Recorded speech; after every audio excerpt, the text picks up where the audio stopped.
Nous continuons notre livre de la sagesse. La fin du chapitre 2, chapitres 3 et 4, vous aurez 2 parties. Je vous guide un tout petit peu dans l'argumentation logique pour que vous puissiez encore mieux suivre. D'abord, on va vous parler de la destinée des justes, qui est à elle seule la réfutation de la position impie, pour ensuite retourner à la vie des impies et voir ce qu'elle valait vraiment.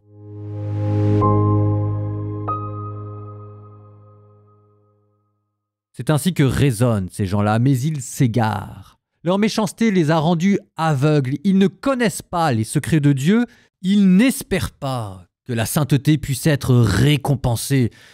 Et ils n'estiment pas qu'une âme irréprochable puisse être glorifiée. Or, Dieu a créé l'homme pour l'incorruptibilité. Il a fait de lui une image de sa propre identité. C'est par la jalousie du diable que l'homme est entré dans le monde. Ils en font l'expérience, ceux qui prennent parti pour lui. Mais les âmes des justes sont dans la main de Dieu. Aucun tourment n'a de prise sur eux. Aux yeux de l'insensé, ils ont paru mourir. Leur départ est compris comme un malheur et leur éloignement comme une fin. Mais ils sont dans la paix. Au regard des hommes, ils ont subi un châtiment, mais l'espérance de l'immortalité les comblait. Après de faibles peines, de grands bienfaits les attendent, car Dieu les a mis à l'épreuve et trouvés dignes de lui. Comme l'or au creuset, il les a éprouvés comme une offrande parfaite. Il les accueille. Au temps de sa visite, ils resplendiront comme l'étincelle qui court sur la paille. Ils avancent, ils jugeront les nations. Ils auront pouvoir sur les peuples et le Seigneur régnera sur eux pour les siècles. Qui met en lui sa foi comprendra la vérité. Ceux qui sont fidèles resteront dans l'amour près de lui. Pour ses amis, grâce et miséricorde, il visitera ses élus. Mais les impies subiront une peine à la mesure de leurs pensées, car ils ont méprisé le juste et abandonné le Seigneur. Misérables! Ceux qui tiennent pour rien la sagesse et sa discipline de vie, vide est leur espérance, vaine leur fatigue, inutiles leurs œuvres, folles leurs femmes, méchants leurs enfants et leur descendance maudite.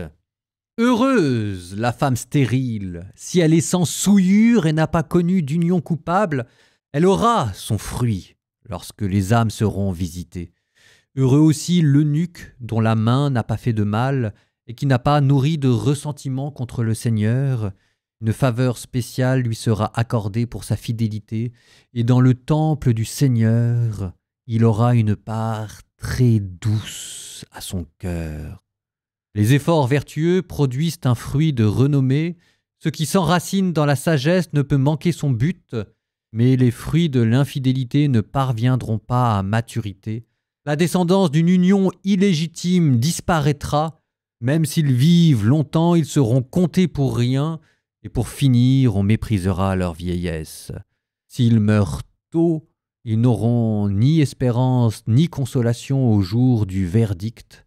Pénible est la destinée d'une génération injuste. Mieux vaut ne pas avoir d'enfants et posséder la vertu. C'est elle qui laisse un souvenir immortel, puisqu'elle est connue de Dieu comme des hommes. Présente, on l'imite, absente, on la regrette, et dans l'éternité, elle triomphe, portant sa couronne. Elle a vaincu dans des luttes aux prix incorruptibles, mais la nombreuse progéniture des impies n'aboutira à rien, issue de boutardes bâtardes. Elle ne prendra pas racine en profondeur et n'aura aucun fondement solide. Même si pour un temps elle déploie ses branches, elle est prête à tomber et le vent l'ébranlera. Une bourrasque la déracinera. Les rameaux encore tendres seront brisés et leur fruit sera perdu. Trop vert pour être mangé, il ne sera bon à rien. Les enfants nés de sommeil coupable sont des témoins à charge. Lors de l'enquête, chacun dénonce la perversité des parents.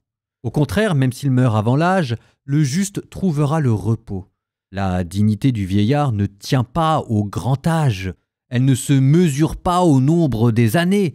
Pour l'homme, c'est la sagesse qui tient lieu de cheveux blancs. Une vie sans tache vaut une longue vieillesse. Il a su plaire à Dieu et Dieu l'a aimé. Il vivait au milieu des pécheurs, il en fut retiré. il a été enlevé, de peur que le mal ne corrompe sa conscience, pour que le mensonge n'égare pas son âme.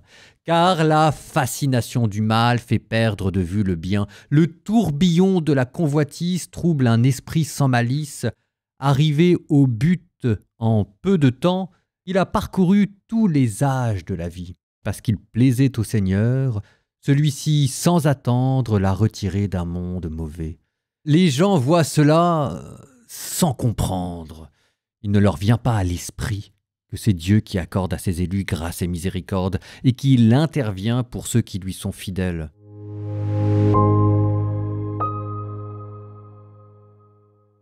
Ça commençait avec une phrase lapidaire, mais en quelques mots, paf, vous dégommez la position adverse des impies.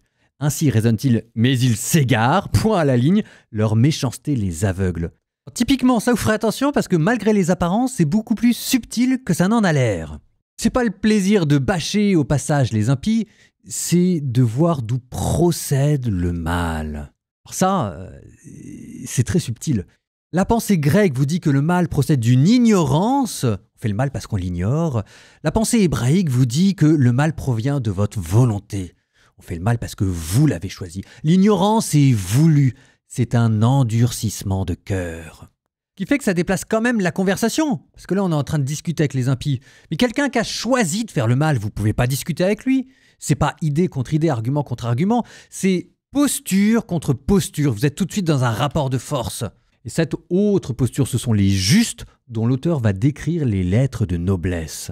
Je cite, « Dieu a fait l'homme pour une vie impérissable à l'image de sa propre éternité. » C'est la justice qui vous fait rentrer dans l'éternité. Et c'est ainsi que l'auteur déplace l'argumentation. Les impies invitaient la mort dans le monde, les justes, eux, par la justice, s'invitent dans l'éternité. D'abord parce que la justice qui appartient à Dieu est un attribut de son éternité, donc en l'imitant dans votre vie, vous lui donnez les couleurs de l'éternité. Et aussi parce que la justice permet d'introduire une notion, celle du mérite et de la récompense. On appelle ça la rétribution. Normalement, la rétribution, c'était dans la vie présente. Si jamais tu fais le bien, tu seras heureux. Si jamais tu fais le mal, tu seras malheureux. Et on a vu que ça posait des problèmes parce que c'était pas toujours vérifié cette affaire. Sauf que là, avec la notion d'immortalité et de vie dans l'au-delà, ça permet de déplacer la rétribution pour vous dire que le bien que vous faites sur Terre sera récompensé dans l'au-delà et le mal que vous faites sur Terre sera blâmé dans l'au-delà. Et quand je vous dis ça, s'il vous plaît, ne prenez pas un air blasé en me disant « Oui, bah ça va, on le sait.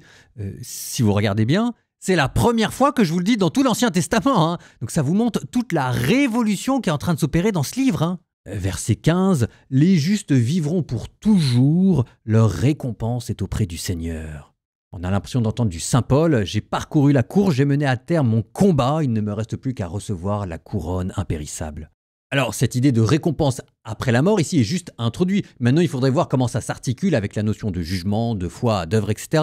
Mais c'est une avancée majeure. En introduisant la justice comme porte d'entrée dans l'éternité, vous renouvelez complètement votre conception de l'au-delà et votre conception de la vie sur Terre. La souffrance, la mort du juste ne signifie plus ni l'échec de sa vie, ni l'échec de la vie morale. La mort et la souffrance du juste sont maintenant vues comme des épreuves, une vie passée au creuset de la purification. S'il est éprouvé, c'est comme l'or au feu pour être trouvé digne de Dieu. Chapitre 3, versets 5-6. Et ça introduit dans l'âme une nouvelle manière de vivre, l'espérance. Parce que cette espérance, qui est une nouvelle vertu, plutôt l'achèvement de cette vertu, vous permet de jouir dès à présent de l'éternité. Verset 4, « Leur espérance est pleine d'immortalité. » Jusqu'à présent, dans la Bible, il n'y avait pas de notion d'espérance au sens fort du terme. Il y avait une espérance politique, il y avait l'espérance de vivre sur terre avec Dieu, il y avait une espérance d'arriver un jour à la fin des temps avec un festin messianique, mais il n'y avait pas l'espérance d'une vie éternelle placée sous le soleil de la justice. Et du coup, cette mort qui était comme une sorte d'idole païenne que les impies avaient embrassée, on va pouvoir la nommer. On va relire la Genèse et vous avez ce verset, extraordinaire là, c'est par la jalousie du diable que la mort est entrée dans le monde. Et ils en font l'expérience, ceux qui prennent parti pour lui. Ce qui veut dire, nouvelle révolution, on les enchaîne les unes après les autres là. La mort, le mal, a d'abord une cause spirituelle et pas d'abord une cause naturelle. Il faudra aller jusqu'au bout de la thèse pour voir si jamais ça colle vraiment. Il faudrait, relire le chapitre de la Genèse Adam et Ève, avec cette nouvelle exégèse. Le serpent, en fait, c'était le diable. Oh, voilà qu'on vient de découvrir quelque chose. Et puis, il faudrait à nouveau scruter la nature pour voir si dans la nature, les principes moraux, les forces spirituelles sont vraiment premières par rapport aux forces physiques et aux lois de la nature. Donc, en fait, derrière, il faut avoir une nouvelle vision et de la Bible et de la nature. Écoutez, on en est juste au début du livre de la sagesse, hein. Donc pour l'instant, il faudra juste se contenter d'un seul nom qui est apparu au hasard au détour d'une phrase, Satan. Mais derrière ce nom, vous sentez qu'il y a toute une pensée qui est en train de se déployer. L'auteur, lui, pour l'instant, ne poursuit pas par là sa réflexion, mais il va plutôt tester sa thèse, la thèse de l'immortalité des justes qui est leur récompense, en envisageant un cas extrême, la mort prématurée des justes. Ça rejoint peut-être une question moderne que j'entends beaucoup et derrière lequel il faut faire très attention parce qu'il y a énormément de souffrance. C'est la mort des enfants. Si Dieu est bon, comment se fait-il que les enfants meurent en bas âge? Alors ici, l'auteur répond par la polémique. Je ne sais pas si c'est comme ça que je répondrai parce que je suppose qu'il faut d'abord pleurer avec les gens, entendre leur peine, ensuite interroger la médecine humaine, dire comment ça se fait qu'avec tout ce qu'on a dans le cerveau, on n'ait toujours pas trouvé les solutions et les remèdes pour la mort des enfants prématurés. Parce qu'il y a quand même une chose qui est claire, hein, c'est que la solution existe et elle est dans notre tête et que c'est Dieu qui l'y a mis, mais on ne donne pas les moyens de la trouver. Hein. Ça, c'est parfaitement clair. En attendant, le premier geste que nous, on aurait serait le silence. Et comme dit l'apôtre, de se faire tout à tous, d'être joyeux avec ceux qui sont dans la joie et de pleurer avec ceux qui pleurent. Ici, l'auteur a choisi une autre voie qui est celle de la polémique, qui est tout à fait juste aussi, parce que parfois, moi, quand j'entends un athée qui me dit « si Dieu est juste, comment ça se fait que les enfants meurent en bas âge ?» Et moi, je lui dis au moins, j'ai des choses à répondre. Parce que la vérité, c'est que les athées, devant le scandale des enfants qui meurent en bas âge, ils ont quoi à répondre, eux? Et après, c'est eux qui viennent m'accuser. C'est le monde à l'envers. La mort des enfants en bas âge, c'est pas la preuve que Dieu est cruel, c'est que l'athéisme est insupportable. Ça enlève pas le drame de la vie humaine, mais ça enlève le venin du désespoir. On se dit que quand même cette vie a eu un sens. C'est peut-être pas exceptionnel comme réponse, en tout cas c'est un embryon de réponse, et au moins j'ai des choses à dire. Et puis il y a une manière de transformer un drame humain en argument théorique qui est insupportable. Et c'est pour ça que la réponse polémique de l'auteur, elle est peut-être facile, elle est peut-être trop rapide. Ça veut pas dire qu'elle soit fausse. Je vous invite à relire ce passage avec tout ce que je vous ai dit en arrière-fond, d'accord? C'est un passage extrêmement profond qui mérite de votre part un peu plus que les quelques minutes que moi je peux lui accorder en commentaire. Au nom du Père et du Fils et du Saint-Esprit, Amen. Seigneur, je te confie toutes les familles endeuillées, tous ceux qui ont perdu un proche de manière injuste, tous ces papas, toutes ces mamans qui ont dû enterrer leur enfant. Oh, Seigneur, console leurs larmes, sois leur réconfort, sois leur espérance. Et, s'il te plaît Seigneur, ne les laisse pas seuls. Sois pour eux une présence dans laquelle notre esprit aura peut-être pas les réponses à ces questions qui peut-être n'en ont pas, mais dans lequel notre cœur trouvera dans ta présence une manière de vivre avec toi la douleur et la souffrance. Seigneur, je te confie toutes ces familles.